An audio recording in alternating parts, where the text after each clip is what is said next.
இந்த வழி நம்ம பார்க்க போகிற டாபிக் தேர்வுக்கு எதிர்பார்க்கப்படும் 3000 முக்கியமான வினாக்கள் டாப்பிக்கில் பார்ட் 6 வீடியோ பார்க்க போகிறோம். ஸோ இதுக்கு முன்னாடி 5 வீடியோஸ் கம்ப்ளீட் பண்ணிட்டோம். இது பார்த்திங்கன்னா 6வது வீடியோ. 500 வினாக்கள் தான் நம்ம கம்ப்ளீட் பண்ணியாச்சு. இன்னொரு 2500 வினாக்கள் இருக்குது. ஸோ எல்லாமே பார்த்திங்கன்னா எக்ஸாமுக்கு இம்பார்ட்டண்டான டாபிக் தான். சிந்துவெளி நாகரிகம் கண்டிப்பாக வினா வந்துடும். ஸோ ஈஸியாக தான் இருக்கும். லாஸ்ட் டைம் கேட்டிருக்காங்க, மறுபடியும் கேட்டிருக்காங்க. சிந்துவெளி நாகரிகத்துலேருந்து ரொம்ப ஈஸியான வினா கேட்பாங்க மேக்ஸிமம். அடுத்து பாருங்கள், சென்னை மாகாண சபை முக்கிய துறைமுகங்கள். ஸோ முக்கிய துறைமுகங்கள் மேற்கு துறைமுகம், கிழக்கு துறைமுகம். ஸோ கிழக்கில் இருக்கிற துறைமுகங்கள் 6, மேற்கில் இருக்கிற துறைமுகங்கள் ஒரு 6 இருக்கும். ஸோ அது வந்து பெரிய துறைமுகம், சிறிய துறைமுகம் அதை கேட்பாங்க. இது ரொம்ப முக்கியமான டாபிக். அடுத்து பாருங்கள், லோக்பால் மற்றும் லோக் ஆயுக்தா. ஸோ இதுலேருந்து பார்த்திங்கன்னா இந்த எக்கனாமி சம்மந்தமான வினாக்கள் கேட்டே இருப்பாங்க. அடுத்து பாருங்கள், பெண் சீர்திருத்தவாதிகள். ஸோ இது ரொம்ப முக்கியமான டாபிக். மிதவாத காலம். ஸோ இலக்க வினாக்கள் பார்ப்போம். அதே மாதிரி எம்ஜி ராணடே, இவர் பெண்கள் பற்றி என்னென்ன சொல்லியிருக்காரு, சீர்திருத்த ஆணையங்கள் என்ன கொண்டு வந்திருக்காருன்னு பார்ப்போம். கோபாலகிருஷ்ண கோகலே, பிஎம் மலப்பாரி. ஸோ இந்த லாஸ்ட் நாளும் பார்த்திங்கன்னா பெண்கள் பற்றி வரும். ஸோ இலக்க முக்கியமான பாயிண்ட்ஸ் பார்ப்போம். ஒரு 100 ப்ளஸ் வினாக்கள் இந்த வீடியோவில் பார்ப்போம். ஒரு 626 கம்ப்ளீட் பண்ணிடுவோம். அதே மாதிரி டெஸ்ட் பேட்ச் பார்த்திங்கன்னா அது எக்ஸ்பயர்ட் ஆகிடுச்சு. இப்போ நம்மள்ட்ட மெட்டீரியல்ஸ் மட்டும் இருக்குது. மெட்டீரியல்ஸ் வேணால் நீங்கள் ஜாயின் பண்ணிக்கலாம். ஸோ இது வரைக்கும் நம்ம சேனலில் அப்லோட் பண்ணுற இம்பார்ட்டண்டான மெட்டீரியல்ஸ் இருக்கும். ஸோ இதுக்கப்புறம் இந்த வீடியோவில் போகிற எல்லா மெட்டீரியல்ஸும் நான் அப்லோட் பண்ணுவேன். So contact number, WhatsApp number same தான். இந்த நம்பர் காண்டாக்ட் பண்ணி நீங்கள் டீட்டெயில்ஸ் கேட்டுக்கலாம். ஸோ உங்களுக்கு மெட்டீரியல்ஸ் வேணும்னா வாட்ஸ்அப் 100 ருபீஸ் ஜிபே பே பண்ணிவிட்டு இருக்குது ஸ்க்ரீன்ஷாட் இதுக்கு வாட்ஸ்அப் சென்ட் பண்ணிங்கன்னா உங்களை ஆட் பண்ணிடுவோம். டெலிகிராம் லிங்க் நான் டிஸ்கிரிப்ஷனில் மென்ஷன் பண்ணி வைக்கிறேன், ஜாயின் பண்ணிக்கோங்க. ஃபஸ்ட்டு பாருங்கள், 24வது டாபிக். இதுக்கு முன்னாடி 23 கம்ப்ளீட் பண்ணிட்டோம். இது 24வது டாபிக், சிந்துவெளி நாகரிகம். ஸோ அந்த சிந்துவெளி நாகரிகத்தில் இருக்க எக்ஸாமில் நம்ம அடிக்கடி ரிப்பீட்டாக கேட்குற பாயிண்ட்ஸ் பார்ப்போம். இது கேட்கப்பட்ட வினாக்கள், தேர்வில் கேட்கப்பட்ட வினாக்கள் தான் எடுத்து வச்சுருக்கேன். ஒரு 10 பாயிண்ட்ஸ் இருக்குன்னு நினைக்கிறேன். இதில் முக்கியமான பாயிண்ட்ஸ் பார்ப்போம். ஃபஸ்ட்டு பாருங்கள், 503வது வினா. ஹரப்பா நகரத்தின் இடிபாடுகளை முதலில் தனது நூலில் விவரித்தவர் சார்லஸ் மேசன். ஹரப்பா நகரத்தின் இடிபாடுகளை முதலில் தனது நூலில் விவரித்தவர் சார்லஸ் மேசன். அதே மாதிரி சிந்து நாகரிகம் என்ற வார்த்தையை முதலில் பயன்படுத்தியவர் யாருன்னு கேட்டாங்கன்னா ஜான் மார்ஷல். ஸோ இந்த இடிபாடுகளை நூலில் முதலில் விவரித்தவர் கேட்டாங்கன்னா சார்லஸ் மேசன். அதே மாதிரி சிந்து நாகரிகம் என்ற வார்த்தையை பயன்படுத்தியவர் கேட்டாங்கன்னா ஜான் மார்ஷல். அதே மாதிரி சிந்து நாகரிகம் என்ற நூலை எழுதியவர், ஸோ இது கேட்டாங்கன்னா மார்ட்டிமர் வீலர். இந்த 3 பாயிண்ட்டும் முக்கியமான பாயிண்ட்ஸ் நல்லா பார்த்துங்க. ஹரப்பா நகரத்தின் இடிபாடுகளை முதலில் தனது நூலில் விவரித்தவர் சார்லஸ் மேசன். சிந்து நாகரிகம் என்ற வார்த்தையை முதலில் பயன்படுத்தியவர் கேட்டாங்கன்னா ஜான் மார்ஷல். சிந்து நாகரிகம் என்ற நூலை முதல்ல எழுதினவர் கேட்டாங்கன்னா மார்ட்டிமர் வீலர். அடுத்து பாருங்கள், சிந்துவெளியின் முன்னோடி நகரம். சிந்துவெளியின் முன்னோடி நகரம் கேட்டாங்கன்னா மெஹர்கர். ஸோ இது பார்த்திங்கன்னா பாகிஸ்தானில் இருக்குது. மெஹர்கர் 7000 ஆண்டுகள் பழமையானது. சிந்துவெளியின் முன்னோடி நகரம் கேட்டாங்கன்னா மெஹர்கர். சிந்துவெளியின் மிகப்பெரிய நகரம், சிந்துவெளியின் பெரிய நகரம் கேட்டாங்கன்னா மொகஞ்சதரோ. அதே மாதிரி சிந்து நகரத்தில் பழமையான நாகரிகம் கேட்டாங்கன்னா ஹரப்பா. ஸோ ஹரப்பாவுக்கு அப்புறம் தான் பார்த்திங்கன்னா மொகஞ்சதரோ வரும். சிந்துவெளியின் பழமையான நாகரிகம் கேட்டாங்கன்னா ஹரப்பா. சிந்துவெளியின் பெரிய நகரம் கேட்டாங்கன்னா மொகஞ்சதரோ. அடுத்து பாருங்கள், இந்த 2 பாயிண்ட் பார்த்திங்கன்னா ஏகப்பட்ட டைம் எக்ஸாமில் கேட்டுக்கிட்டே இருப்பாங்க. ஹரப்பா என்பதன் பொருள் பார்த்திங்கன்னா புதையுண்ட நகரம். மொகஞ்சதரோ என்பதன் பொருள், ஸோ இது பார்த்திங்கன்னா இடுகாட்டு மேடு. ஹரப்பா என்பதன் பொருள் புதையுண்ட நகரம். மொகஞ்சதரோ என்பதன் பொருள் இடுகாட்டு மேடு. அடுத்து பாருங்கள், ஹரப்பா நாகரிகத்தில் எவை இருந்ததற்கான ஆதாரங்கள் கிடைக்கவில்லை. ஹரப்பா நாகரிகத்தில் எவை இருந்ததற்கான ஆதாரங்கள் கிடைக்கவில்லை. வழிபாட்டு தலம், படைகள், அரண்மனை. ஸோ இந்த 3 இருந்ததுக்கான ஆதாரங்கள் பார்த்திங்கன்னா கிடைக்கவில்லை. அதே மாதிரி குதிரை இரும்பு. ஸோ இதுவும் பார்த்திங்கன்னா அடிக்கடி எக்ஸாமில் கேட்குற பாயிண்ட்ஸ் தான். அந்த குதிரை இரும்பை பற்றி கேட்டே இருப்பாங்க. ஸோ குதிரையின் பாயிண்ட் தெரியாது, குதிரை பற்றி தெரியாது. இரும்பின் பாயிண்ட் பார்த்திங்கன்னா தெரியாது. வழிபாட்டு தலங்கள், படைகள், அரண்மனை, குதிரை, இரும்பு. ஸோ இதெல்லாம் பற்றி அவங்களுக்கு தெரியாது. ஹரப்பா நகரத்தில் எவை இருந்திருக்கான ஆதாரம் கிடைக்கும்னு கேட்டாங்கன்னா வழிபாட்டு தலங்கள், படைகள், அரண்மனை. அதே மாதிரி குதிரை பற்றி தெரியாது, இரும்பின் பயனும் தெரியாது. அடுத்த டாபிக் பாருங்கள், 25வது டாபிக் சென்னை மகாஜன சபை. ஸோ இந்த சென்னை மகாஜன சபைக்கு முக்கியமான பாயிண்ட்ஸ் பார்ப்போம். இது ரொம்ப முக்கியமான டாபிக். இந்திய தேசிய காங்கிரஸ் நிறுவனத்துக்கு முன்னாடி பார்த்திங்கன்னா இந்த சென்னை மகாஜன சபை தான் ஸ்டார்ட் பண்ணியிருப்பாங்க. ஸோ அதுக்கு முன்னாடி இதுதான் தொடங்கியிருப்பாங்க. இதை வச்சு தான் அதே ஸ்டார்ட் பண்ணியிருப்பாங்க. 512வது, தென்னிந்தியாவில் தெளிவான தேசிய நோக்கத்துடன் துவங்கப்பட்ட அமைப்பு சென்னை மகாஜன சபை. தேசிய காங்கிரஸுக்கு முன்னாடி இதுதான் ஸ்டார்ட் பண்ணியிருப்பாங்க. சென்னை மகாஜன சபை தோற்றுவிக்கப்பட்ட நாள் 1884 மே 16. தேசிய காங்கிரஸ் பார்த்திங்கன்னா 1885 தோற்றுவிட்டிருப்பாங்க. அதுக்கு முன்னாடி பார்த்திங்கன்னா 1884 மே 16 சென்னை மகாஜன சபை தோற்றுவிக்கப்பட்டது. அடுத்து பாருங்கள், சென்னை மகாஜன சபையை தோற்றுவித்தவர்கள். சென்னை மகாஜன சபையை தோற்றுவித்தவர்கள் வீரராகவாச்சாரி, அனந்தா சார்லு, ரங்கையா. ஸோ இவங்க 3 பேர் தான் சென்னை மகாஜன சபையை தோற்றுவித்திருப்பாங்க. இந்த சென்னை மகாஜன சபையின் முதல் தலைவர் கேட்டாங்கன்னா இந்த ரங்கையா ஒருவர். தோற்றுவித்தவர்கள் ஒருத்தர் தான் சென்னை மகாஜன சபையின் முதல் தலைவர் ரங்கையா. அதே மாதிரி சென்னை மகாஜன சபையின் முதல் செயலாளர் இவரும் பார்த்தீங்கன்னா தோற்றுவித்தவர் தான் அனந்தா சார்லு. சென்னை மகாஜன சபையின் முதல் தலைவர் கேட்டாங்கன்னா ரங்கையா. சென்னை மகாஜன சபையின் முதல் செயலாளர் அனந்தா சார்லு. அடுத்து பாருங்கள், ரொம்ப ரொம்ப முக்கியமான பாயிண்ட்ஸ். எக்ஸாம்பிள் நிறைய டைம் கேட்டுருக்காங்க. சென்னை மகாஜன சபையின் முக்கிய கோரிக்கைகள். ஸோ இந்த 3 கோரிக்கைகளுமே ரொம்ப ரொம்ப முக்கியமானது. இங்கிலாந்திலும் இந்தியாவிலும் ஒரே சமயத்தில் குடிமை பணி தேர்வு நடத்துவது. ஸோ இந்த 3 பாயிண்ட் பார்த்தீங்கன்னா நமக்கு எக்ஸாமில் ஆப்ஷனில் கொடுத்து மாற்றி மாற்றி கேட்கலாம். ஸோ ஆப்ஷனில் இது ஏ, இது பி, இது சின்னு டின்னு செட் பண்ணியிருப்பாங்க. இங்கிலாந்திலும் இந்தியாவிலும் வெவ்வேறு சமயத்தில் பணி தேர்வு நடத்தணும் அந்த மாதிரி மாற்றி கொடுப்பாங்க. ஸோ நல்லா பார்த்துங்க. இங்கிலாந்திலும் இந்தியாவிலும் ஒரே சமயத்தில் குடிமை பணி தேர்வு நடத்துவது, லண்டனில் உள்ள இந்திய கவுன்சிலை மூடுவது, வரிகளை குறைப்பது, இராணுவ குடியியல் நிர்வாக செலவுகளை குறைப்பது. ஸோ இந்த 4 பாயிண்ட்மே பார்த்தீங்கன்னா தேசிய காங்கிரஸோட முக்கிய கோரிக்கைகள். ஸோ அதுக்கு முன்னாடி யாரோட கோரிக்கைன்னு பார்த்தீங்கன்னா சென்னை மகாஜன சபையின் முக்கிய கோரிக்கைகள். ஸோ நல்லா பார்த்துக்குங்க. இன்னொரு டைம் ரிப்பீட் பண்ணுறேன். இங்கிலாந்திலும் இந்தியாவிலும் ஒரே சமயத்தில் குடிமை பணி தேர்வு நடத்துவது, லண்டனில் உள்ள இந்திய கவுன்சிலை மூடுவது, வரிகளை குறைப்பது, இராணுவ குடியியல் நிர்வாக செலவுகளை குறைப்பது. அடுத்த பாயிண்ட் பாருங்கள்.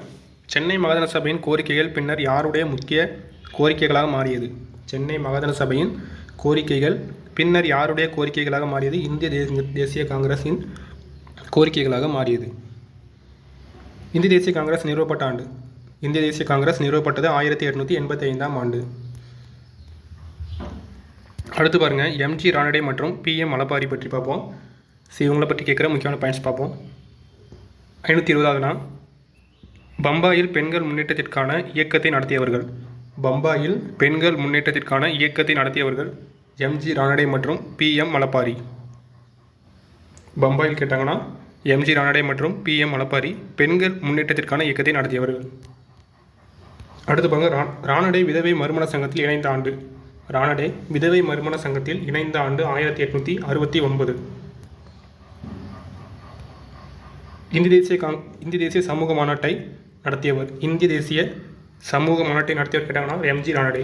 இந்திய தேசிய சமூக மாநாட்டை நடத்தியவர் எம்ஜி ரானடே. இந்திய தேசிய சமூக மாநாடு நடைபெற்ற ஆண்டு. இந்திய தேசிய சமூக மாநாடு நடைபெற்ற ஆண்டு 1887. அடுத்து பாருங்கள், பிஎம் மலபாரி ஒரு பத்திரிகையாளர். இதோட தொழில் பார்த்திங்கன்னா ஒரு பத்திரிகையாளர். பிஎம் மலபாரி ஒரு பத்திரிகையாளர். எந்த ஆண்டு பிஎம் மலபாரி குழந்தை திருமணத்தை ஒழிப்பதற்கான இயக்கத்தை துவங்கினார்? எந்த ஆண்டு பிஎம் மலபாரி குழந்தை திருமணத்தை ஒழிப்பதற்கான இயக்கத்தை துவங்கினார்? 1884ஆம் ஆண்டு. அடுத்து பாருங்கள், கோபாலகிருஷ்ண கோகலே பற்றி பார்ப்போம். காந்திஜியோட அரசியல் குரு கோபாலகிருஷ்ண கோகலே. இவரை பற்றின முக்கியமான பாயிண்ட்ஸ் பார்ப்போம். 526வது வினா. இந்திய ஊழியர் சங்கத்தை துவக்கியவர். இந்திய ஊழியர் சங்கத்தை துவக்கியவர் யாருன்னு கேட்டாங்கன்னா கோபாலகிருஷ்ண கோகலே. எந்த ஆண்டு கோபாலகிருஷ்ண கோகலே இந்திய ஊழியர் சங்கத்தை துவக்கினார்? 1905ஆம் ஆண்டு. எந்த ஆண்டு கோபாலகிருஷ்ண கோகலே இந்திய ஊழியர் சங்கத்தை துவக்கினார்? 1905ஆம் ஆண்டு. இச்சங்கம் தொடக்க கல்வி, பெண் கல்வி ஆகியவற்றை மேம்படுத்த போராடியது. இந்திய ஊழியர் சங்கம் தொடக்க கல்வி, பெண் கல்வி ஆகியவற்றை மேம்படுத்த போராடிய இயக்கம் கேட்டாங்கன்னா சங்கம் கேட்டாங்கன்னா இந்திய ஊழியர் சங்கம். தொடங்கின ஆண்டு 1905. தொடங்கியவர் கோபாலகிருஷ்ண கோகலே. அடுத்து பாருங்கள், ரொம்ப ரொம்ப முக்கியமான டாபிக் 28வது டாபிக், லோக்பால் மற்றும் லோக் ஆயுக்தா. இதுக்கு முக்கியமான பாயிண்ட்ஸ் பார்ப்போம். லோக்பால் என்பதன் பொருள். லோக்பால் என்பதன் பொருள் மக்கள் காவலன். லோக்பால் என்பதன் பொருள் மக்கள் காவலன். லோக்பால் என்ற சொல் எந்த மொழியிலிருந்து பெறப்பட்டது? லோக்பால் என்ற சொல் எந்த மொழியிலிருந்து பெறப்பட்டது? சமஸ்கிருதம். மத்திய அளவில் ஊழலை ஒழிக்க கொண்டு வரப்பட்ட அமைப்பு. மத்திய அளவில் ஊழலை ஒழிக்க கொண்டு வரப்பட்ட அமைப்பு தான் லோக்பால். இதே மாநில அளவு கேட்டாங்கன்னா லோக் ஆயுக்தா வரும். மத்திய அளவு லோக்பால். லோக்பால் லோக் ஆயுக்தா. லோக்பால் பார்த்திங்கன்னா மத்திய அளவில் ஊழலை ஒழிக்க, லோக் ஆயுக்தா பார்த்திங்கன்னா மாநில அளவில் ஊழலை ஒழிக்க. இந்த பாயிண்ட் நல்லா பார்த்துங்க. அடுத்து பாருங்கள், லோக்பால் சட்ட வரையறையை முதலில் பாராளுமன்றத்தில் அறிமுகப்படுத்தியவர். லோக்பால் மத்திய அளவில் சட்ட வரையறை முதலில் பாராளுமன்றம் சென்ட்ரலில் அறிமுகப்படுத்தியவர் யாருன்னு கேட்டாங்கன்னா அசோக் குமார் சென். பார்த்தீங்கன்னா 1960ஆம் ஆண்டு அறிமுகப்படுத்தியிருக்காரு. அசோக் குமார் சென் 1960ஆம் ஆண்டு லோக்பால் சட்ட வரையறையை முதலில் பாராளுமன்றத்தில் அறிமுகம் செய்தார். அடுத்து பாருங்கள், நாடாளுமன்றத்தில் லோக்பால் என்ற சொல்லை முதலில் பயன்படுத்தியவர் யார்? நாடாளுமன்றத்தில் லோக்பால் என்ற சொல்லை முதலில் பயன்படுத்தியவர் LM சிங்வி. ஸோ இவர் பார்த்தீங்கன்னா இப்போ எம்பியாக இருந்தார், 1963 பயன்படுத்தியிருப்பார். லோக்பால் என்ற சொல்லை நாடாளுமன்றத்தில் முதலில் பயன்படுத்தியவர் LM சிங்வி, 1963. அடுத்து பாருங்கள், 1966 லோக்பால் மற்றும் லோக் ஆயுக்தாவை பரிந்துரைத்த ஆணையம் எது? 1966 லோக்பால் மற்றும் லோக் ஆயுக்தாவை பரிந்துரைத்த ஆணையம் நிர்வாக சீர்திருத்த ஆணையம். ஸோ யார் தலைமையில் வந்து பார்த்தீங்கன்னா மொரார்ஜி தேசாய் தலைமையில் பரிந்துரைத்திருப்பாங்க. அடுத்த பாயிண்ட் பாருங்கள், லோக்பால் மசோதா முதலில் மக்களவையில் எப்போது தாக்கல் செய்யப்பட்டது? லோக்பால் மசோதா முதலில் மக்களவையில் எப்போது தாக்கல் செய்யப்பட்டது? 1968 சாந்தி பூஷர். ஸோ தாக்கல் செய்திருக்காங்களா சாந்தி பூஷர், 1968 தான் இது மக்களவையில் தாக்கல் செய்யப்பட்டிருக்கு. அடுத்து பாருங்கள், லோக்பால் லோக் ஆயுக்தா சட்டம் எப்பொழுது பாராளுமன்றத்தில் நிறைவேற்றப்பட்டது? லோக்பால் லோக் ஆயுக்தா சட்டம் பாராளுமன்றத்தில் நிறைவேற்றப்பட்டது பார்த்தீங்கன்னா டிசம்பர் 18, 2013 நிறைவேற்றப்பட்டிருக்கும். குடியரசுத் தலைவர் ஒப்புதல் பார்த்தீங்கன்னா ஜனவரி 1, 2014 பெற்றிருப்பாங்க. அடுத்து பாருங்கள், லோக்பாலின் தற்போதைய தலைவர் யார்? லோக்பாலின் தற்போதைய தலைவர் அஜய் மாணிக்கராவ் கன்வில்கர். ஸோ மத்திய அளவில் லோக்பாலின் தற்போதைய தலைவர் அஜய் மாணிக்கராவ் கன்வில்கர். அடுத்து பாருங்கள், லோக்பால் அமைக்க ஜன் லோக்பால் இயக்கம் என்பதை நடத்திய சமூக ஆர்வலர் யார்? லோக்பால் அமைக்க ஜன் லோக்பால் இயக்கம் என்பதை நடத்திய சமூக ஆர்வலர். ஸோ பார்த்தீங்கன்னா அண்ணா ஹசாரே 2011 நடத்தியிருப்பார். அடுத்து பாருங்கள், லோக்பால் அமைப்பு உருவான ஆண்டு எது? லோக்பால் அமைப்பு உருவான ஆண்டு 19 மார்ச் 2019 உருவானது. லோக்பால் அமைப்பு 19 மார்ச் 2019. அடுத்து பாருங்கள், லோக்பாலின் தலைவர் மற்றும் உறுப்பினர் குறைந்தபட்ச வயது. லோக்பால் தலைவர் மற்றும் உறுப்பினரின் குறைந்தபட்ச வயது 45. லோக்பால் அமைப்பில் எத்தனை பேர் நியமிக்கப்படுகின்றனர்? லோக்பால் அமைப்பில் நியமிக்கப்படுவர் பார்த்தீங்கன்னா ஒரு தலைவர் 8 உறுப்பினர்கள். ஸோ மொத்தம் பார்த்தீங்கன்னா 9 பேர், ஒரு தலைவர் 8 உறுப்பினர்கள் லோக்பால் அமைப்பில் நியமிக்கப்படுகின்றனர். அடுத்து பாருங்கள், லோக்பாலின் தலைவராக நியமனம் செய்யப்படுபவர் யார்? லோக்பாலின் தலைவராக நியமனம் செய்யப்படுபவர் உச்சநீதிமன்ற ஓய்வு பெற்ற நீதிபதி. ஸோ இதுவே தேசிய மனித உரிமைகள் ஆணையம். ஸோ அதுக்கும் பார்த்தீங்கன்னா உச்சநீதிமன்ற நீதிபதி தான் வருவார், அதுவும் ஓய்வு பெற்ற நீதிபதி. அதே மாதிரி லோக்பாலின் தலைவராக நியமனம் செய்யப்படுபவர் உச்சநீதிமன்ற ஓய்வு பெற்ற நீதிபதி. அடுத்து பாருங்கள், லோக்பால் அமைப்பின் தலைவர் மற்றும் உறுப்பினர்களை நியமனம் செய்பவர் யார்? லோக்பால் அமைப்பின் தலைவர் மற்றும் உறுப்பினர்களை நியமனம் செய்பவர் குடியரசுத் தலைவர். ஸோ எல்லாத்துக்கும் மேக்ஸிமம் குடியரசு. லோக்பால் தலைவர் மற்றும் உறுப்பினர்கள் தேர்ந்தெடுக்கும் கமிட்டியில் உள்ளவர்கள் பிரதமர், மக்களவைத் தலைவர், எதிர்க்கட்சி தலைவர், உச்சநீதிமன்ற தலைமை நீதிபதி. அடுத்த பாயிண்ட் பாருங்கள், மாநில அளவில் ஊழலை ஒழிக்க கொண்டு வரப்பட்ட அமைப்பு. மாநில அளவில் ஊழலை ஒழிக்க கொண்டு வரப்பட்ட அமைப்பு லோக் ஆயுக்தா. இதுவே மத்திய அளவில் ஊழல் ஒழிக்க கொண்டு வரப்பட்ட அமைப்பு கேட்டாங்கன்னா லோக்பால் வரும். மாநில அளவில் லோக் ஆயுக்தா.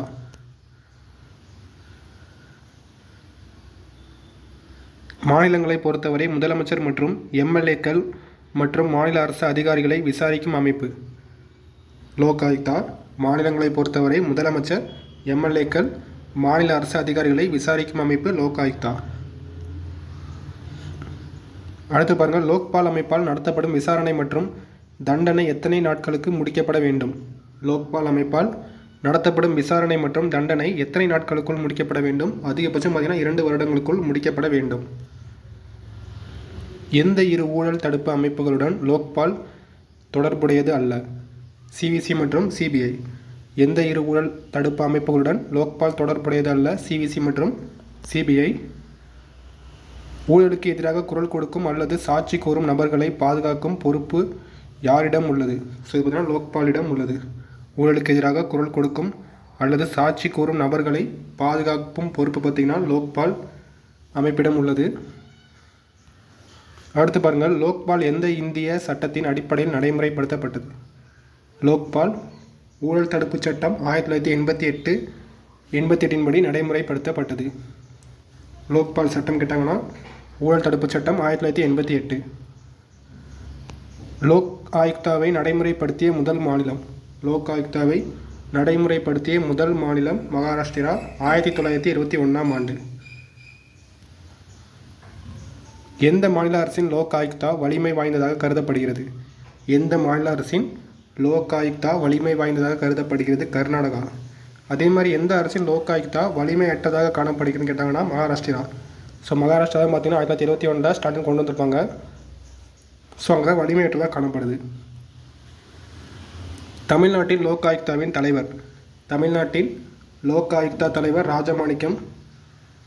தமிழ்நாட்டின் லோக் ஆயுக்தா தலைவர் ராஜமாணிக்கம். தமிழ்நாடு லோக் ஆயுக்தா சட்டம் எப்போது கொண்டு வரப்பட்டது? தமிழ்நாடு லோக் ஆயுக்தா சட்டம் 2018. தமிழ்நாட்டில் லோக் ஆயுக்தா எப்போது அமைக்கப்பட்டது? தமிழ்நாட்டில் லோக் ஆயுக்தா அமைக்கப்பட்ட ஆண்டு ஜூலை 9, 2018. தமிழ்நாட்டில் லோக் ஆயுக்தா அமைக்கப்பட்டது ஜூலை 9, 2018. மாநில அளவிலான லோக் ஆயுக்தா உறுப்பினர்கள். ஸோ மாநில அளவு கேட்டாங்கன்னா ஒரு தலைவர் 4 உறுப்பினர்கள். இதே மத்திய அளவில் மொத்தம் 9 பேர் வருவாங்க. இதே மாநில அளவில் கேட்டாங்கன்னா ஒரு தலைவர் 4 உறுப்பினர்கள். மொத்தம் இங்கே 5 பேர், மத்திய அளவில் 9 பேர். மாநில அளவில் லோக் ஆயுக்தா தலைவர் மற்றும் உறுப்பினர்களை நியமனம் செய்பவர். ஸோ மேக்ஸிமம் தெரிஞ்சதாக இருக்கும் ஆளுநர். இதே மத்திய அளவில் கேட்டாங்கன்னா குடியரசுத் தலைவர். லோக்பால் மற்றும் லோக் ஆயுக்தா அமைப்பில் உள்ள உறுப்பினர்களின் பதவிக்காலம். லோக்பால் மற்றும் லோக் ஆயுக்தா அமைப்பில் உள்ள உறுப்பினர்களின் பதவிக்காலம் 5 ஆண்டுகள் அல்லது 20 வயது வரை. ஸோ ரெண்டில் எது முதல்ல வருதோ அதுதான் லோக்பால் மற்றும் லோக் ஆயுக்தா. ரெண்டுக்குமே உறுப்பினர்களின் பதவிக்காலம் 5 ஆண்டுகள் அல்லது 20 வயது வரை. அடுத்து பாருங்கள், மாநில அளவில் யாருடைய பரிந்துரையின் பேரில் லோக் ஆயுக்தா அமைக்கப்படுகிறது? ஆளுநர் பரிந்துரை பேரில். மாநில அளவில் ஆளுநர் பரிந்துரை பேரில் லோக் ஆயுக்தா அமைக்கப்படுகிறது. லோக் ஆயுக்தா மசோதாவை தமிழக சட்டமன்றத்தில் தாக்கல் செய்தவர். லோக் ஆயுக்தா மசோதாவை தமிழக சட்டமன்றத்தில் தாக்கல் செய்தவர் டி. ஜெயக்குமார். ஸோ ஆண்டு பார்த்திங்கன்னா ஜூலை 9, 2018 ஆண்டு. அடுத்து பாருங்கள், லோக் ஆயுக்தா தலைவருக்கான சம்பளம். லோக் ஆயுக்தா தலைவருக்கான சம்பளம் 2.50 லட்சம், 2 லட்சம். இதே லோக் ஆயுக்தா உறுப்பினர்களுக்கான சம்பளம். ஸோ இது பார்த்தீங்கன்னா 2.25 லட்சம், 2.25 லட்சம்.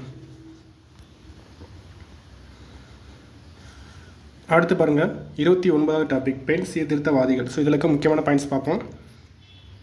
இந்து விதவைகளுக்காக சாரதா சதன், அதாவது சாரதா இல்லம் துவக்கியவர். இந்து விதவைகளுக்காக சாரதா சதன் அல்லது சாரதா இல்லம் துவக்கியவர் பண்டித ரமாபாய். ஸோ இது எந்த ஆண்டுன்னு கேட்டாங்கன்னா 1889 ஆண்டு பம்பாயில் துவக்கியிருப்பாங்க சாரதா சதன் அல்லது சாரதா இல்லம். ஸோ இது இந்த இந்து விதவைகளுக்காக துவக்கியவர் பண்டித ரமாபாய். துவங்கப்பட்ட இடம் பம்பாய். ஆண்டு கேட்டாங்கன்னா 1889 சாரதா சதன். அடுத்து பாருங்கள், சாரதா சதன் அமைப்பு பம்பாயில் இருந்து எங்கு மாற்றப்பட்டது? சாரதா சதன் அமைப்பு பம்பாயிலிருந்து மாற்றப்பட்ட இடம் பூனே. இந்தியாவில் முதன்முதலில் இந்து விதவை பெண்களுக்கு கல்வி புகட்ட நடவடிக்கை எடுத்தவர். இந்தியாவில் முதன்முதலில் இந்து விதவை பெண்களுக்கு கல்வி புகட்ட நடவடிக்கை எடுத்தவர் பண்டித ரமாபாய். ஸோ ஃபஸ்ட்டு யாருன்னு கேட்டாங்கன்னா பண்டித ரமாபாய். இந்து விதவைகளுக்கு இந்த பாயிண்ட்ஸ் முக்கியம். இந்து விதவைகளுக்கு முதன்முதலில் கல்வி புகட்ட நடவடிக்கை எடுத்தவர் பண்டித ரமாபாய். அடுத்து பாருங்கள், பெரியாரின் கருத்துக்களால் மிகவும் கவரப்பட்ட பெண். பெரியாரின் கருத்துக்களால் மிகவும் கவரப்பட்ட பெண் டாக்டர் எஸ். தர்மாம்பாள். தேவதாசி முறைக்கு எதிராக டாக்டர் முத்துலட்சுமி அம்மையாருடன் இணைந்து போராடியவர் யார்? தேவதாசி முறைக்கு எதிராக டாக்டர் முத்துலட்சுமி அம்மையாருடன் இணைந்து போராடியவர் மூவலூர் ராமாமிர்தம். ஸோ அந்த சட்டம் கொண்டு வந்திருப்பாங்க 1947 நடைமுறைப்படுத்தப்பட்டிருக்கும். அது தாக்கல் செய்தது 1935. ஸோ தேவதாசி முறைக்கு எதிராக டாக்டர் முத்துலட்சுமி அம்மையுடன் இணைந்து போராடிய மூவலூர் ராமாமிர்தம். ஸோ போராடினது பார்த்திங்கன்னா மூவலூர் ராமாமிர்தம் துணை நின்றவர்னு கேட்பாங்க. இது சட்டத்தை யார் நடைமுறைப்படுத்தணும்னு கேட்டாங்கன்னா டாக்டர் முத்துலட்சுமி. ரொம்ப ரொம்ப முக்கியமான பாயிண்ட். அடுத்து பாருங்கள், மிதவாத காலம். 30வது டாபிக் மிதவாத காலம். இதில் முக்கியமான பாயிண்ட்ஸ் பார்ப்போம். தொடக்க கால தேசியவாதிகள் எவ்வாறு அழைக்கப்பட்டனர்? தொடக்க கால தேசியவாதிகள் அதாவது காங்கிரஸ் பார்த்திங்கன்னா 1885 நிறுவப்படும். ஸ்டார்டிங்கில் பார்த்திங்கன்னா மிதவாதிகள் தான் இருப்பாங்க. தொடக்க கால தேசியவாதிகள் மிதவாதிகள் என அழைக்கப்பட்டனர். அடுத்த வினா பாருங்கள், சென்னையை சேர்ந்த மிதவாத தலைவர்கள். ஸோ முக்கியமான தலைவர்கள் கேட்டுருக்காங்க. சென்னையை சேர்ந்த மிதவாத தலைவர்கள் சீனிவாச சாஸ்திரி, சிவசாமி, கிருஷ்ணசாமி, வெங்கட்ராமனார், நடேசன், மாதராவ், சுப்பிரமணியனார். ஸோ ஜஸ்ட் பார்த்துக்குங்க. அடுத்து பாருங்கள், இந்திய தேசிய காங்கிரஸ் தொடங்கும் முன்பே மிதவாத தலைவர்கள் கலந்து கொண்ட கூட்டங்களில் ஒன்று. ஸோ இந்த கூட்டம் பார்த்திங்கன்னா 1884ஆம் ஆண்டு பிரம்மஞான சபை கூட்டம். ஸோ பிரம்மஞான சபை சென்னையில் தலைவர் பார்த்திங்கன்னா அன்னிபெசன்ட் இருந்திருப்பாங்க. அந்த கூட்டம் ஃபஸ்ட்டு ஸ்டார்டிங் கூடினது 1884 பிரம்மஞான சபை கூட்டம். இந்திய தேசிய காங்கிரஸ் தொடங்கும் முன்பே மிதவாத தலைவர் கலந்து கொண்ட கூட்டங்கள் ஒன்று பிரம்மஞான சபை கூட்டம் 1884. 1884 பிரம்மஞான சபை கூட்டத்தில் கலந்து கொண்டவர்கள் 1884 பிரம்மஞான சபை கூட்டத்தில் கலந்து கொண்டவர்கள் தாத்தாபாய் நவ்ரோஜி, தலாங், சுரேந்திரநாத் பானர்ஜி, சுப்பிரமணியம், ரங்கையா, அனந்தாச்சார்லு. அடுத்த பாயிண்ட் பாருங்கள். 1884 டிசம்பர் பிரம்மஞான சபை கூட்டம் நடைபெற்ற இடம். 1884 டிசம்பர் மாதம் பிரம்மஞான சபை கூட்டம் நடைபெற்ற இடம் அடையாறு. இந்திய தேசிய காங்கிரஸின் முதல் கூட்டம் நடைபெற்ற இடம். இந்திய தேசிய காங்கிரஸின் முதல் கூட்டம் நடைபெற்ற இடம் பம்பாய் 1885. ஸோ இதுக்கு தலைமை வகித்தவர் கேட்டாங்கன்னா WC பானர்ஜி, உமேஷ் சந்திர பானர்ஜி முதல் கூட்டம் தலைமை வகித்தார். நடைபெற்ற இடம் முதல் கூட்டம் பம்பாய் 1885. ஸோ எல்லாமே பார்த்தீங்கன்னா டிசம்பர் மாதம் தான் வரும். இந்திய தேசிய காங்கிரஸின் இரண்டாவது கூட்டத்திற்கு தலைமை வகித்தவர் தாத்தாபாய் நவ்ரோஜி. அதே மாதிரி இந்திய தேசிய காங்கிரஸின் மூன்றாவது கூட்டம் கேட்டாங்கன்னா பக்ருதீன் தியாப்ஜி, இஸ்லாமிய தலைவர் இவர். ஸோ முதல் இஸ்லாமிய தலைவர் எக்ஸாம் கேட்டிருக்காங்க. இந்திய தேசிய காங்கிரஸின் முதல் இஸ்லாமிய தலைவர் அதை கேட்டாங்கன்னா பக்ருதீன் தியாப்ஜி. அடுத்து பாருங்கள், இந்திய தேசிய காங்கிரஸின் முதல் கூட்டத்தில் கலந்து கொண்ட நபர்கள். முதல் கூட்டத்தில் கலந்து கொண்ட நபர்கள் மொத்தம் பார்த்தீங்கன்னா 72 பேர். பம்பாயில் நடந்திருக்கும் 1885. WC பானர்ஜி கலந்து கொண்டவர்கள் 72 பேர். அதில் 22 பேர் பார்த்தீங்கன்னா சென்னை மாகாணத்தை சேர்ந்தவர்கள். இந்திய தேசிய காங்கிரஸின் முதல் கூட்டத்தில் கலந்து கொண்ட 72 பேரில் சென்னை மாகாணத்தை சார்ந்தவர்கள் 22 பேர். சென்னை மாகாணம் பார்த்திங்கன்னா அந்த கேரளா, கர்நாடகா, ஆந்திரா, ஒடிசா, ஸோ அந்த பகுதியெல்லாம் கொஞ்சம் வந்திருக்கும். ஸோ அதனால் மெம்பர்ஸ் கொஞ்சம் அதிகமாக இருப்பாங்க. அடுத்து பாருங்கள், இந்திய தேசிய காங்கிரஸின் இரண்டாவது கூட்டம் நடைபெற்ற இடம். இந்திய தேசிய காங்கிரஸின் இரண்டாவது கூட்டம் கல்கத்தா 1886. ஸோ தான் தாத்தாபாய் நவ்ரோஜி வருவார். இரண்டாவது கூட்டம் கல்கத்தா 1886. அடுத்து பாருங்கள், இரண்டாவது கூட்டத்தின் உறுப்பினர்கள் பார்த்தீங்கன்னா மொத்தம் 434 பேர். ஸோ கொஞ்சம் அதிகமாக இருப்பாங்க.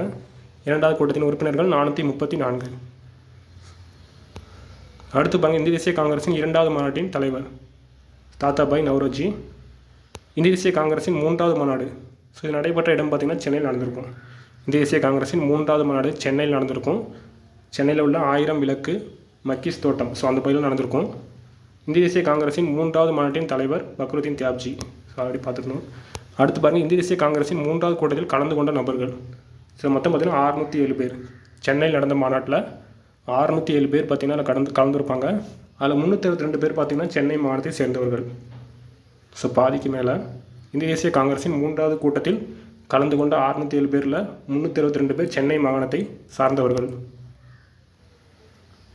அடுத்து பாருங்கள், சென்னை மாகாணத்தின் பகுதிகள். ஸோ சென்னை ஆரம்பத்தில் இருந்த சென்னை மாகாணத்தின் பகுதிகள் பார்த்திங்கன்னா ஆந்திர பிரதேசம், கர்நாடகா, கேரளா, ஒடிசா, தமிழ்நாடு. ஸோ இப்போ உள்ள தமிழ்நாடு பார்த்திங்கன்னா ஃபுல்லாக இருக்கும். ஆந்திர பிரதேசம் பார்த்திங்கன்னா கடற்கரை மாவட்டம் ராயலசீமா, கர்நாடகா பார்த்திங்கன்னா பெங்களூரு, பெல்லாரி, தெற்கு கனரா, கேரளாவில் பார்த்திங்கன்னா மலபார் பகுதி, ஒடிசாவில் பார்த்திங்கன்னா கஞ்சம் பகுதி. ஸோ ஜஸ்ட் பார்த்துங்க. முக்கிய துறைமுகங்கள் 34 டாபிக். ஸோ 589வது வினா மேற்கு கடற்கரை. ஸோ மேற்கு கடற்கரையில் இருக்க முக்கியமான துறைமுகங்கள், அதே மாதிரி கிழக்கு கடற்கரையில் இருக்க முக்கியமான துறைமுகங்கள் பார்ப்போம்.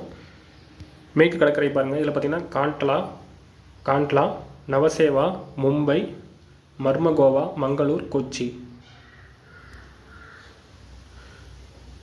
ஸோ இந்த மும்பை பார்த்திங்கன்னா முதல் பெரிய துறைமுகம். இந்தியாவில் இருக்க முதல் பெரிய துறைமுகம் கேட்டாங்கன்னா மும்பை துறைமுகம். அதே மாதிரி கொச்சி, இது கேரளாவில் இருக்குது. இது பார்த்திங்கன்னா 4வது பெரிய துறைமுகம். இது ரெண்டுமே பார்த்திங்கன்னா மேற்கு கடற்கரையில் வரும். அடுத்து பாருங்கள், கிழக்கு கடற்கரை. ஸோ இதில் பார்த்திங்கன்னா கொல்கத்தா துறைமுகம் 2வது பெரிய துறைமுகம் மேற்கு வங்காளத்தில் இருக்குது. அதே மாதிரி பாரதீப், விசாகப்பட்டினம், எண்ணூர், சென்னை, தூத்துக்குடி. சென்னை பார்த்திங்கன்னா செயற்கையான துறைமுகம். இது பார்த்திங்கன்னா 3வது பெரிய துறைமுகம். ஸோ இந்த ஃபஸ்ட்டு, செகண்டு, தேர்டு, ஃபோர்த் பார்த்துங்க. முதல் பெரியது மும்பை துறைமுகம், 2வது பார்த்திங்கன்னா கொல்கத்தா, 3வது சென்னை, 4வது கொச்சி துறைமுகம். அடுத்து பாருங்கள், இந்தியாவில் எத்தனை பெரிய துறைமுகங்கள் உள்ளன? இந்தியாவில் உள்ள பெரிய துறைமுகம் கேட்டாங்கன்னா மொத்தம் 13 துறைமுகங்கள். மேற்கு கடற்கரையில் உள்ள துறைமுகங்களின் எண்ணிக்கை. மேற்கில் உள்ள துறைமுகங்கள் எண்ணிக்கை 6, கிழக்கில் உள்ளதும் 6. அதே மாதிரி தீவுகளில் உள்ள துறைமுகங்கள் கேட்டாங்கன்னா 1, போர்ட் பிளேயர், அந்தமான் நிக்கோபார். அடுத்து பாருங்கள், கண்ட்லா துறைமுகம் எங்கே அமைந்துள்ளது? கண்ட்லா குஜராத்தில் அமைந்துள்ளது. நவசேவா துறைமுகம் அமைந்துள்ள இடம். நவசேவா துறைமுகம் பார்த்திங்கன்னா மகாராஷ்டிராவில் இருக்குது. மிகப்பெரிய நவீன செயற்கை துறைமுகம். ஸோ இந்த பாயிண்ட் கொடுத்த எக்ஸாமில் கேட்டாங்கன்னா நவசேவா வரும். நவசேவா மிகப்பெரிய நவீன செயற்கை துறைமுகம். ஜவஹர்லால் நேரு துறைமுகம் என்று எதனை அழைக்கிறோம்?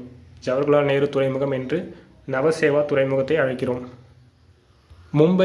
இந்தியாவின் கடல் வழி நுழைவாயில் எது? இந்தியாவின் கடல் வழி நுழைவாயில் மும்பை துறைமுகம். அடுத்த பாயிண்ட் பாருங்கள், மும்பை துறைமுகம் எங்கே அமைந்துள்ளது? மும்பை துறைமுகம் அமைந்துள்ள இடம் பார்த்தீங்கன்னா மகாராஷ்டிரா. மிகப்பெரிய இயற்கை துறைமுகம். ஸோ மிகப்பெரிய இயற்கை துறைமுகம் கேட்டாங்கன்னா மகாராஷ்டிரா மும்பை துறைமுகம். அடுத்து பாருங்கள், கோவாவில் உள்ள துறைமுகத்தின் பெயர். கோவாவில் உள்ள துறைமுகத்தின் பெயர் மர்மகோவா. மங்களூர் துறைமுகத்தின் வேறு பெயர் என்ன? மங்களூர் துறைமுகத்தின் வேறு பெயர் குதிரைமூக்கு துறைமுகம். மங்களூர் துறைமுகம் அமைந்துள்ள இடம். மங்களூர் துறைமுகம் அமைந்துள்ள இடம் கர்நாடகா. டைட்டல் போர்ட் என அழைக்கப்படும் துறைமுகம் எது? டைட்டல் போர்ட் என அழைக்கப்படும் துறைமுகம் மங்களூர் துறைமுகம். அழகிய கடற்கரையை கொண்ட துறைமுகம் எது? அழகிய கடற்கரையை கொண்ட துறைமுகம் மர்மகோவா துறைமுகம். வரியில்லா துறைமுகம் என்று எதனை அழைக்கிறோம்? வரியில்லா துறைமுகம் என்று அழைக்கப்படுவது கண்ட்லா துறைமுகம், குஜராத்தில் இருக்குது. உயர்கடலை துறைமுகம் ஓத துறைமுகம். ஸோ இதுவும் கேட்டாங்கன்னா உயர்கடலை துறைமுகம் ஓத துறைமுகம். ஸோ இது கேட்டாங்கன்னா கண்ட்லா துறைமுகம் தான் வரும். அடுத்து பாருங்கள், நறுமண துறைமுகம் என்று எந்த துறைமுகத்தை அழைக்கிறோம்? நறுமண துறைமுகம். ஸோ இது பார்த்தீங்கன்னா கொச்சி துறைமுகம், கேரளா. அடுத்து பாருங்கள், கொச்சி துறைமுகம் அமைந்துள்ளது கேரளா. அரபிக்கடலின் ராணி என எந்த துறைமுகம் அழைக்கிறோம்? துறைமுகத்தை அழைக்கிறோம் கொச்சி துறைமுகம். அரபிக்கடலின் ராணி கொச்சி துறைமுகம். அடுத்து பாருங்கள், மும்பைக்கு அடுத்து மேற்கு கடற்கரையில் உள்ள பெரிய துறைமுகம். மும்பைக்கு அடுத்து மேற்கு கடற்கரையில் உள்ள பெரிய துறைமுகம் கொச்சி துறைமுகம். ஸோ இந்தியாவில் கேட்டாங்கன்னா 3வது பெருசு. மேற்கு கடற்கரை பார்த்திங்கன்னா இது 2வது பெரியது.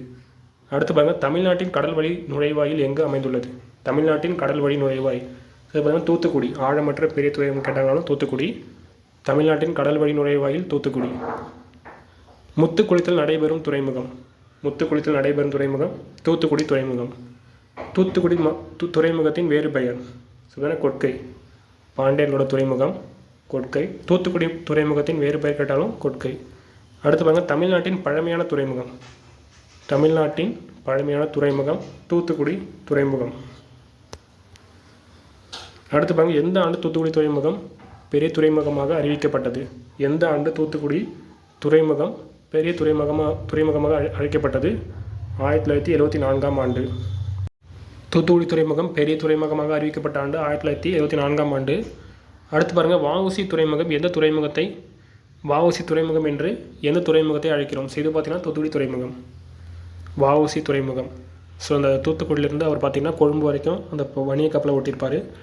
ஸோ வஉசி துறைமுகம் என அழைக்கப்படுவதும் தூத்துக்குடி துறைமுகம். அடுத்து பாருங்கள், இந்தியாவின் 3வது பெரிய துறைமுகம். இந்தியாவின் 3வது பெரிய துறைமுகம் கேட்டாங்கன்னா சென்னை துறைமுகம்.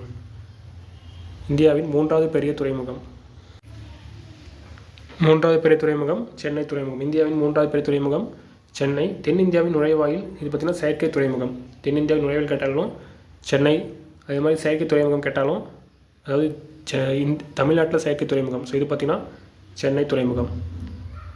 அடுத்து பாருங்கள், 12வது பெரிய துறைமுகம். 12வது பெரிய துறைமுகம் கேட்டாங்கன்னா எண்ணூர் துறைமுகம். எண்ணூர் துறைமுகத்தின் வேறு பெயர். எண்ணூர் துறைமுகத்தின் வேறு பெயர் காமராசர் துறைமுகம். அடுத்து பாருங்கள், விசாகப்பட்டினம் துறைமுகத்தின் வேறு பெயர். விசாகப்பட்டினம் துறைமுகத்தின் வேறு பெயர் டால்ஃபின் மூக்கு துறைமுகம். அடுத்து பாருங்கள், ஆந்திர பிரதேசத்தில் அமைந்துள்ள துறைமுகம் எது? ஆந்திர பிரதேசத்தில் அமைந்துள்ளது விசாகப்பட்டினம். ஆழம் அதிகமான துறைமுகம் எங்கு அமைந்துள்ளது? ஆழம் அதிகமானது விசாகப்பட்டினம். சீனாவுக்கு இரும்புத்தாது எந்த துறைமுகத்தில் இருந்து ஏற்றுமதி செய்யப்படுகிறது? சீனாவுக்கு இரும்புத்தாது பாரதீப் துறைமுகத்திலிருந்து ஏற்றுமதி செய்யப்படுகிறது. கொல்கத்தா துறைமுகம் அமைந்துள்ள இடம் எது? கொல்கத்தா துறைமுகம் அமைந்துள்ள இடம் ஹூக்ளி. சரித்திரம் மேற்கு வங்காளம். வைர துறைமுகம் என்று எந்த துறைமுகம் அழைக்கிறோம்? வைர துறைமுகம் என்று கொல்கத்தா துறைமுகம். ஸோ இது பார்த்திங்கன்னா நதி துறைமுகம் எனவும் அழைக்கப்படுகிறது. வைர துறைமுகம் கொல்கத்தா துறைமுகம். இந்தியாவில் 2வது பெரிய துறைமுகம் எங்கு அமைந்துள்ளது? இந்தியாவில் 2வது பெரிய துறைமுகம் கொல்கத்தா துறைமுகம். ஸோ ஃபஸ்ட்டு பார்த்திங்கன்னா மும்பை வரும், 2வது பார்த்திங்கன்னா கொல்கத்தா, 3வது தான் பார்த்திங்கன்னா சென்னை வரும், 4வது பார்த்திங்கன்னா கொச்சி கேரளா. அடுத்து பாருங்கள், 13வது பெரிய துறைமுகம். 13வது பெரிய துறைமுகம் போர்ட் பிளேயர். இது பார்த்திங்கன்னா அந்தமான் தீவில் இருக்குது. கார்டன் ரீச் கப்பல் கட்டும் தளம் எங்கு உள்ளது? கார்டன் ரீச் கப்பல் கட்டும் தளம் கொல்கத்தா. இந்துஸ்தான் கப்பல் கட்டும் தளம் எங்கு அமைந்துள்ளது? இந்துஸ்தான் கப்பல் கட்டும் தளம் விசாகப்பட்டினம். காட்டுப்பள்ளி கப்பல் கட்டும் தளம் அமைந்துள்ள இடம்? காட்டுப்பள்ளி கப்பல் கட்டும் தளம் அமைந்துள்ள இடம் சென்னை, எண்ணூர். மசாகான் கப்பல் கட்டும் தளம் அமைந்துள்ள இடம்? மசாகான் கப்பல் கட்டும் தளம் தளம் இது. அடுத்து அதே மாதிரி பாருங்கள், மும்பை இது. மசாகான் கப்பல் கட்டும் தளம் மும்பை. கொச்சி கப்பல் கட்டும் தளம் கொச்சி. பைபாப் கப்பல் கட்டும் தளம் சரி பார்த்தீங்கன்னா குஜராத். பைபாப் கப்பல் கட்டும் தளம் குஜராத். ஸோ லாஸ்ட் ஒரு 2 பாயிண்ட் பார்த்துங்க. இந்திய கடற்கரையின் நீளம். இந்திய கடற்கரையின் மொத்த நீளம் பார்த்திங்கன்னா 7516.6 கிலோமீட்டர். அதே மாதிரி இந்தியாவில் எத்தனை சிறிய துறைமுகங்கள்? இந்தியாவில் எத்தனை சிறிய துறைமுகங்கள்? இந்த பாயிண்ட் கொடுத்து மென்ஷன் பண்ணியிருந்தாங்கன்னா மொத்தம் 200 சிறிய துறைமுகங்கள் உள்ளன.